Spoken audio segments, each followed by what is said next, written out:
A fraction of a second later came a powerful shockwave which moved at the speed of sound. It turned everyday windows and walls into shrapnel. Selamat datang di Watch Mojo Indonesia, dan hari ini kita akan menghitung mundur pilihan kami untuk kemajuan teknologi dan penemuan yang pernah membawa umat manusia berada di ambang kehancuran, baik karena konsekuensi yang tidak disengaja, kesalahan manusia, maupun potensi destruktif yang murni. And then I made my decision. I would not trust the computer. Nomor 10, klorofluorokarbon atau perusakan ozon. Kisah klorofluorokarbon atau CFC adalah pahlawan menjadi bencana. Pertama kali disintesis pada tahun 1928 oleh Thomas Midgley Jr., CFC sempat populer karena dianggap aman dan serbaguna. Dari semprotan aerosol, pendingin, hingga produk busa, CFC ada di mana-mana. Apa yang tampak seperti bahan kimia ajaib ini ternyata justru menjadi ancaman. Chemicals called chlorofluorocarbons, or CFCs, are the primary culprits in ozone layer breakdown. Begitu terlepas ke atmosfer, CFC terurai dan melepaskan atom klorin yang menyerang serta menghancurkan lapisan ozon, perisai penting bumi dari radiasi UV. The chlorine reacts with the oxygen atoms in ozone and rips apart the ozone molecule. Pada tahun 1980-an, lubang ozon raksasa terbentuk di atas Antartika. Tanpa adanya larangan internasional seperti Protokol Montreal 1987, CFC bisa saja menyebabkan bencana kesehatan publik dan keruntuhan lingkungan.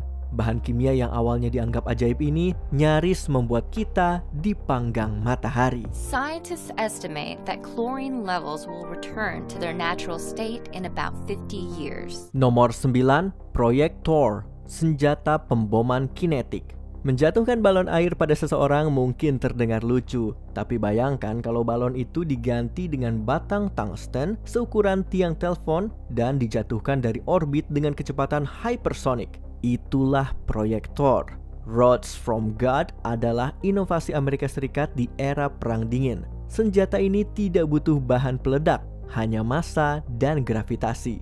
Tungsten adalah salah satu logam paling padat di alam. Sekali menghantam, energi yang dilepaskan setara dengan beberapa ton TNT. Proyek Thor memang tidak pernah benar-benar digunakan, tetapi konsepnya tetap populer. Inilah salah satu contoh bagaimana manusia bisa terlalu kreatif dalam menciptakan cara untuk menghancurkan. Nomor 8, sintesis laboratorium virus flu burung H5N1. Flu burung memang berbahaya bagi unggas dan beberapa hewan lain, tetapi jarang menular ke manusia. Karena itu, semakin mengkhawatirkan ketika pada tahun 2011, peneliti di Belanda merekayasa versi mutasi virus H5N1.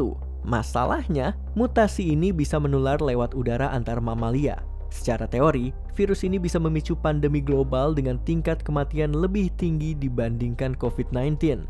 Para pendukung riset ini mengklaim bahwa eksperimen tersebut dilakukan demi tujuan penelitian dan pencegahan, sementara pihak lain mengkritiknya sebagai blueprint bioterorisme.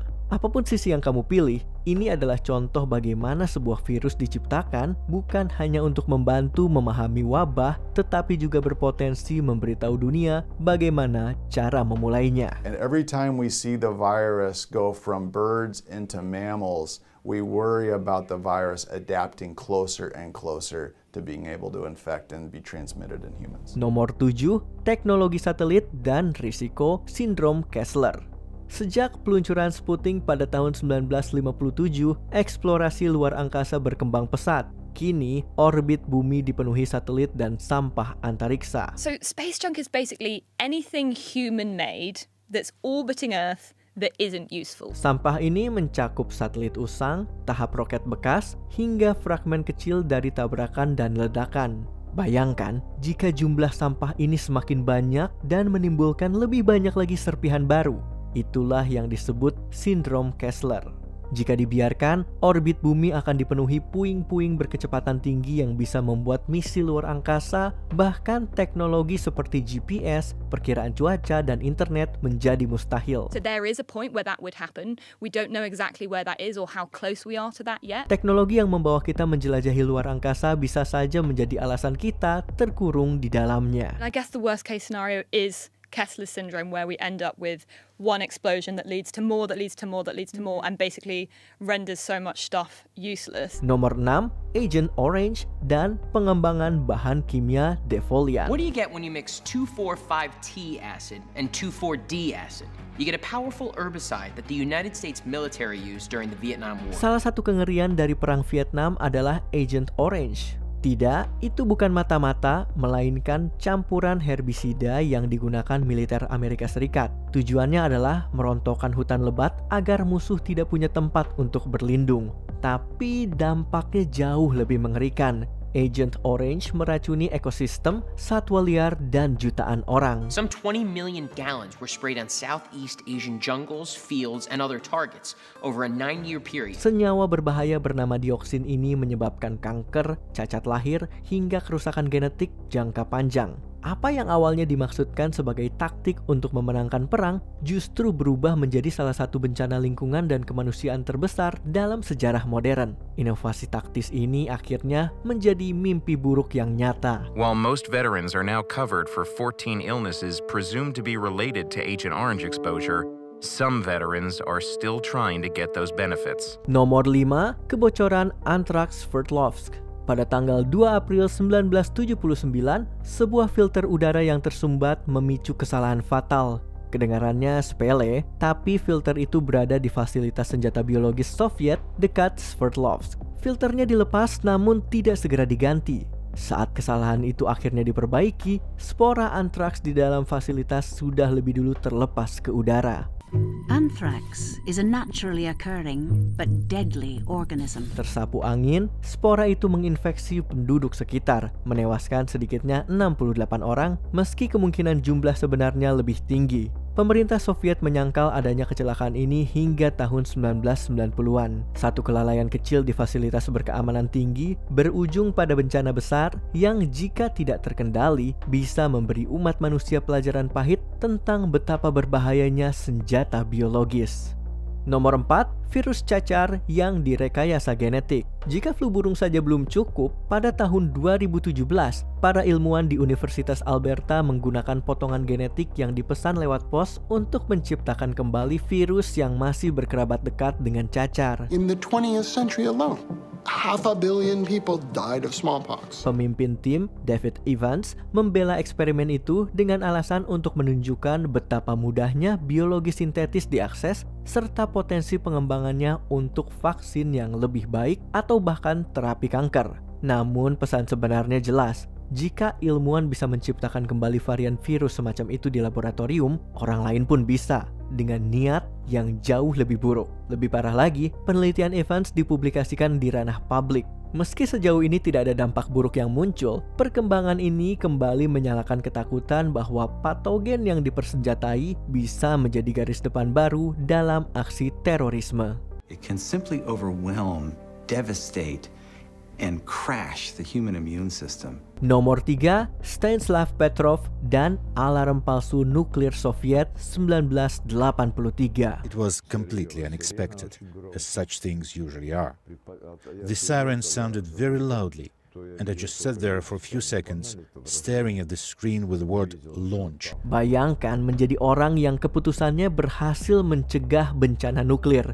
Itulah tepatnya yang dilakukan Letnan Kolonel Stanislav Petrov dari pasukan pertahanan udara Soviet pada bulan September 1983. Ketegangan perang dingin sedang memuncak, apalagi setelah Uni Soviet menembak jatuh pesawat sipil Korea yang menewaskan 269 penumpang dan awak. Jadi, ketika sistem satelit peringatan dini mendeteksi 5 rudal balistik antar benua Amerika Serikat yang konon membawa nuklir, Petrov yang saat itu bertugas memilih untuk tidak melaporkannya. Ia yakin itu hanyalah kerusakan sistem. Товарищ полковник, докладывает Петров. Доложите статус. Я выдаю вам ложную информацию. Вы что, заявляете, что это ложная тревога? Так точно.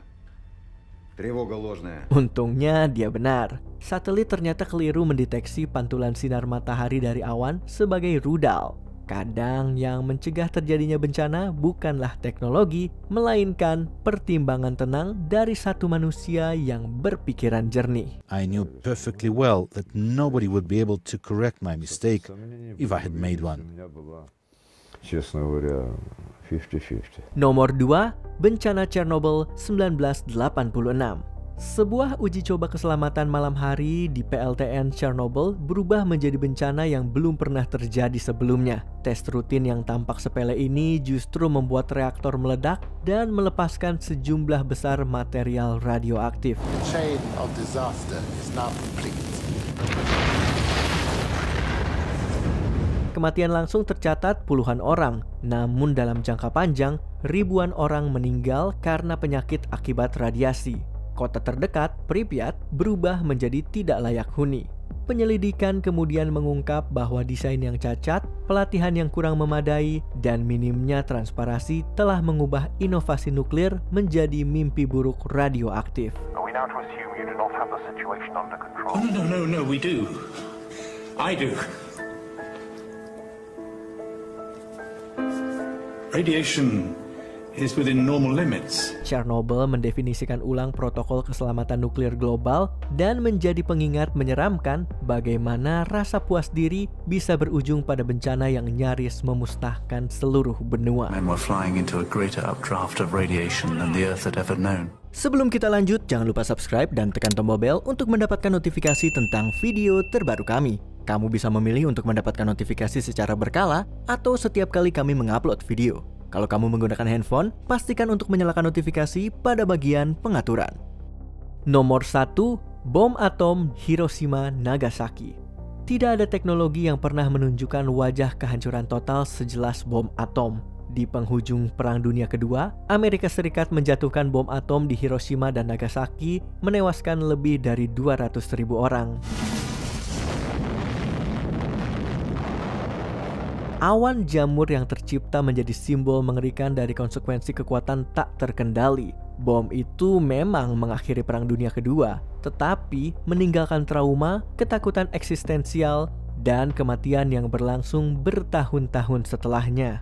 Ladders, railings, even people left their outlines on stone and metal. Perjanjian non-proliferasi nuklir tahun 1968 ditandatangani untuk mencegah penyebaran senjata nuklir serta mendorong kerjasama dan perdamaian global. Namun, potensi kehancuran dari perang nuklir tetap menjadi fantasi yang menggiurkan bagi sebagian pihak, sekaligus menjadi ancaman teknologi yang bisa dengan sengaja atau tidak sengaja membawa umat manusia menuju kehancuran. Although no one has used a nuclear weapon since, arguments continue as to the morality of dropping the bomb. Menurut kamu, dari semua kejadian ini, manakah yang paling mengejutkan? Apakah ada yang terlewat? Mungkin tersembunyi di laboratorium terpencil di suatu tempat? Tulis di kolom komentar. It was an experiment.